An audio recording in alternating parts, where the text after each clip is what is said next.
జై శ్రీకృష్ణ. అందరికీ నమస్కారం, మీడియా వాళ్ళందరికీ కూడా నమస్కారం.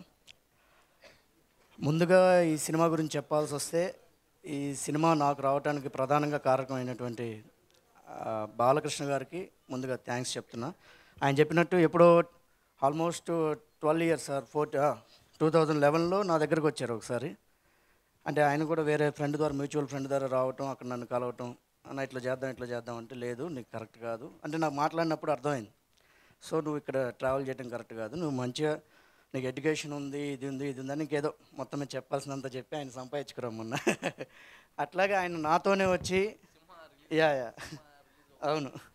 అవును అయితే వచ్చి నాతోనే మళ్ళీ ఫస్ట్ సినిమా అప్పుడు అన్నారు, లేదన్న అట్లయితే మధ్యలో ఒకసారి నాకు 2016లో ఎప్పుడో కాల్ చేశాను, నేను మ్యాక్సిమం రెడీ అయిపోయాను, నిన్ను డైరెక్షన్ నేనే చేస్తాను, నేనే వస్తాను, ఫస్ట్ ఫిల్మ్ నీతోనే తీస్తాను అన్నారు.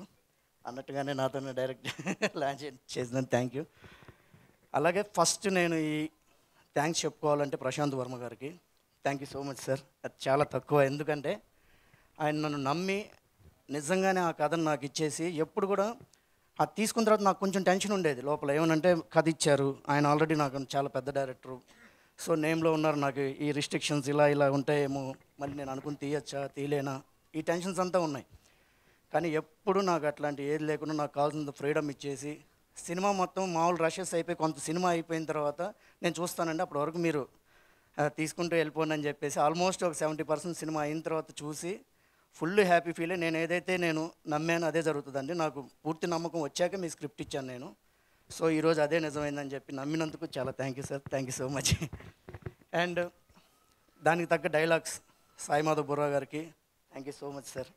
గురుగారు, ఎందుకంటే ఆ కథ చాలా మాసివ్గా, చాలా కొత్తగా ఉండే కథ, ఆ పదాలు అనేవి చాలా అవసరం, సినిమాకి చాలా ఎమోషనల్ తీసుకురావాల్సిన డైలాగ్స్, వీటన్నిటిని కన్వే చేస్తూ చాలా అద్భుతంగా రాశారు. Thank you so much sir. And Bheems గారి గురించి నేను ప్రత్యేకంగా చెప్పక్కర్లేదు, ఆల్రెడీ మాకు ఇచ్చిన ఆల్బమ్ చాలా చాలా చాలా బ్యూటిఫుల్ ఆల్బమ్ ఇచ్చారు. అది నెక్స్ట్ రిలీజ్ చేస్తాం, అందరికీ నచ్చుతుంది, 100% నచ్చుతుంది. అలాగే పెద్ద ఆల్బమ్, గ్యారంటీ హిట్ ఆల్బమ్ అవుతుంది. అండ్ ఈ టీజర్ కూడా మీ అందరికి బాగా నచ్చిందని నమ్ముతున్నాను. అండ్ క్యారెక్టర్స్ దగ్గరకు వచ్చేటట్టుకి నాకు ఫస్ట్ అశోక్ గారిని ఇచ్చిన తర్వాత ఎట్లా కొత్తగా ప్రజెంట్ చేస్తే బాగుంటుంది అని ప్రశాంత్ గారితో బాగా డిస్కస్ చేసి ఫైనల్గా ఆయనకు ఒక లుక్ ఇదంతా చేసుకున్న తర్వాత, ఏ రోజు కూడాను అశోక్ గారు అంటే, నాకు నిజంగా ఇది దేవకీనందన వాసుదేవ టైటిల్ పెట్టడం కావచ్చు, జయకృష్ణ కృష్ణుడిది ఒక చిన్న దానిలో అంతర్లీనంగా వెళ్ళటం కావచ్చు, ఇదంతా భగవత్ సంకల్పం అనుకుంటా. ఎందుకంటే అశోక్ గారు కూడా చాలా కోఆపరేటివ్, చాలా సినిమా ఇంత బాగా రావడానికి కారణం అయ్యారు. అండ్ మానస వారణాసి నిజంగానే చాలా చాలా బాగా చేసిందండి, చాలా అద్భుతమైన క్యారెక్టరు. ఆ క్యారెక్టర్కి ఎంత యాప్టబుల్గా ఉండాలో అంత యాప్టబుల్గా ఉంది, పర్ఫెక్ట్ అనమాట.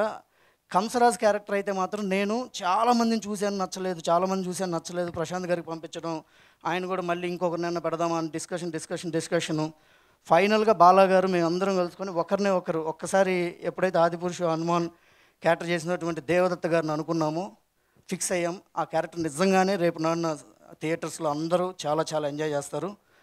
అలాగే ఇక్కడ వచ్చిన ప్రతి ఒక్కరికి నా కృతజ్ఞతలు తెలియజేసుకుంటున్నాను. సినిమా మాత్రం షూర్ షాట్గా ఒక కొత్త సినిమా, అన్ని వాణిజ్య విలువలు ఉన్న సినిమా, చాలా చాలా బ్యూటిఫుల్గా ఉండే సినిమా, ఆయన చెప్పినట్టు మురారి కైండ్ ఆఫ్ సినిమా, అందరికీ నచ్చుతుంది. ప్రేక్షకులు ఎవరైతే ఫ్యామిలీ ఆడియన్స్ ఉంటారో వాళ్ళందరికీ కూడా చాలా చాలా బాగా నచ్చుతుంది. అలాగే కమర్షియల్గా మాసివ్ సినిమా, అందరూ ఆదరించే సినిమా. టీజర్ కూడా బాగా నచ్చుతుందని మిగతా అంత ముందర చూసిన తర్వాత మాట్లాడతాను. Thank you so much. అందరికీ వచ్చినందుకు అందరికీ కృతజ్ఞతలు తెలియజేసుకుంటున్నాను. థ్యాంక్ యూ అర్జున్ గారు. All the very best. ఇప్పుడు